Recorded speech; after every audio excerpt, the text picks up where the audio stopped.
Are you curious as how I use drunk people, procreation, and SpongeBob to explain the hair structure? Well, watch to find out.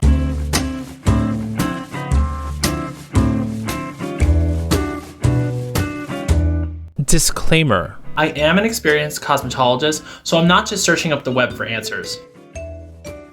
Now with that out of the way, what is the hair structure?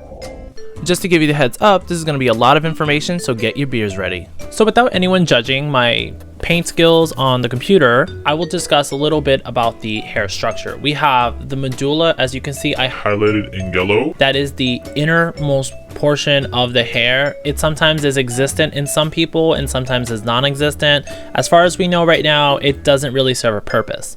Then you have the cortex, or what we call the inner cortex, which I highlighted in brown. This makes up the most of the strength of the hair.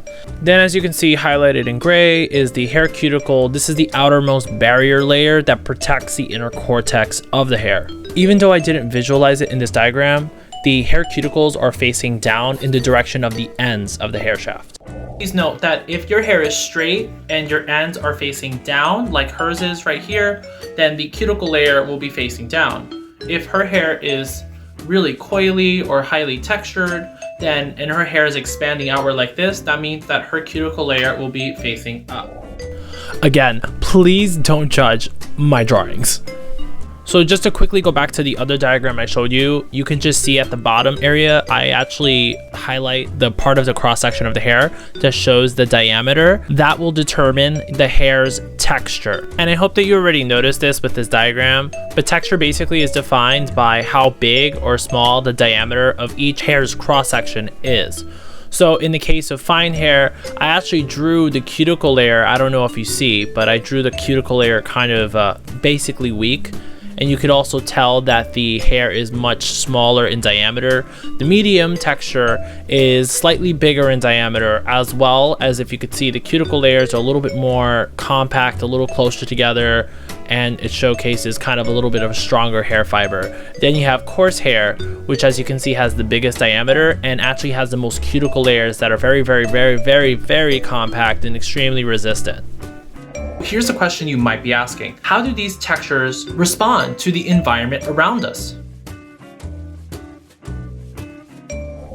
So fine hair is naturally more porous because its cuticle layer is like a door that has no lock. It'll easily open or swell to basically anything, which is what makes it slightly hydrophilic, meaning that it absorbs water easily.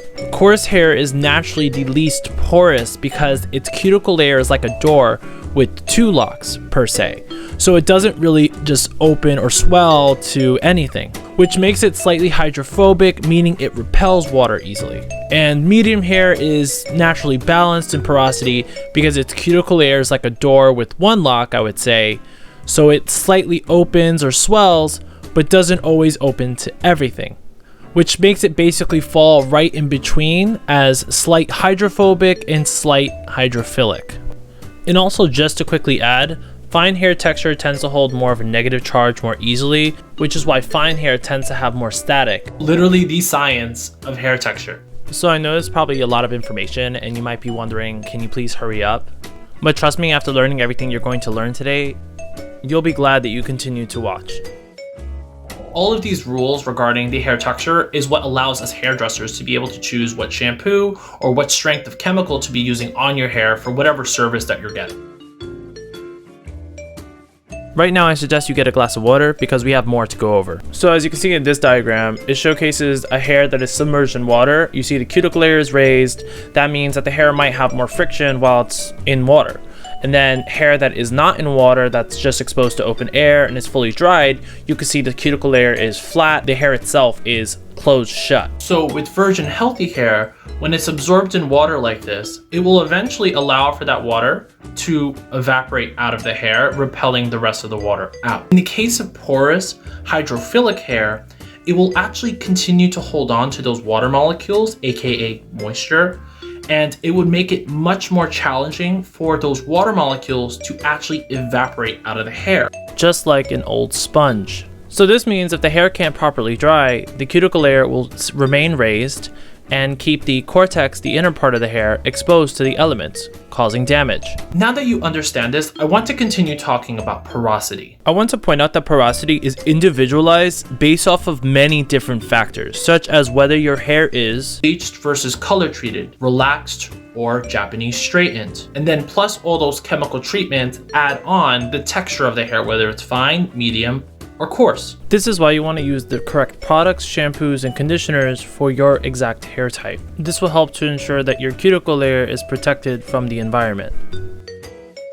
The less water molecules in the hair, the more compact the hair shaft will get. Although a sponge isn't the best example for this due to its rigid outer layer, but think of the hair closing and shrinking in the same way a dry sponge will shrink. This is exactly why when your hair is wet, it feels a little bit more tangled or harder to manage. But as your hair starts to dry, it gets more smooth. And of course, this all depends on texture and the kind of shampoo you're using, which I will discuss in a future video.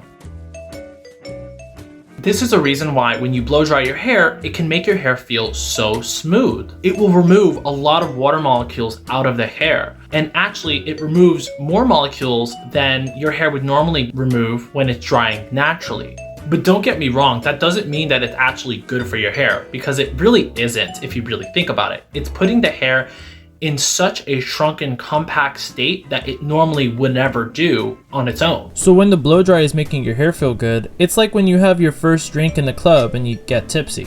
You feel good, but eventually if you drink too much that night, you will be hungover the next day. It's the same with your hair. If you keep blow drying every day for an entire month consistently, you are constantly exposing your hair to extreme heat consistently, which will start to damage the cuticle and the cortex layer of your hair, which can start to make the hair get stretchy, brittle, dry to the touch. Sometimes it will lay straighter. If you have a curl pattern, you will start to lose your organic curl pattern. Please take the proper precautions when using heat on your hair. The research that I found, as well as from my professional experience, silicones have been known and proven through research, which I cited down in the description.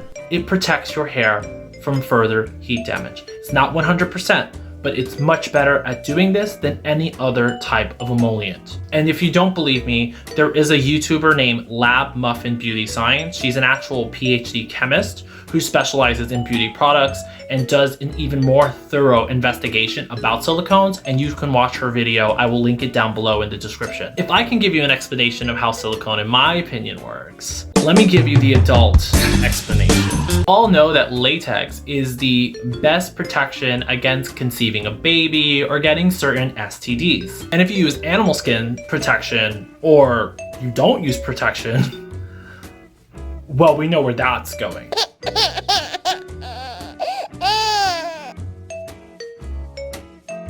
I want to point out that hair is a dead organic fiber. It's literally like chopped up wood. If you lubricate the wood, you take care of the wood, you're not throwing it around anywhere, it's going to be very well taken care of. But if you throw the wood around, you expose it to too much heat, and do not lubricate the surface, it will eventually chip, it will start to break, and this rule applies literally to our hair. This is why it's so important to take good care of your hair, as it doesn't have any properties to repair itself. Any damage sustained to it, like the cuticle layer getting chipped off, is irreversible. There is nothing you can do further to actually repair and fix and reseal that broken cuticle. Now, I hope I'm not scaring you guys, and if you're afraid that your hair is damaged, don't worry too much. Unless your hair is literally falling out in clumps, then I'm sorry, there's not much we can do there. Minor damage that I like to explain as cuts and bruises on the cuticle layer, outer layer of the hair, is easily treatable. The best way would be to use products that help fill in these holes in the cuticle layer to help make the hair more manageable and to keep the hair from further damage. In the long run, healthier hair. Or if you just don't want to do that, I mean, you could just cut it. I like to use the word preserved because it's like preserving a dead body. To freeze it so that in time it doesn't degrade is another way of looking at it. Hair is dead. Don't forget that. Please subscribe, click on the bell on the right, like this video to keep up to date with my newer videos that will be coming out. I really would greatly appreciate it. Also, please comment down below. I would like to hear your comments. I want to hear your questions. I want to answer your questions so badly. and I will see you again in my next video.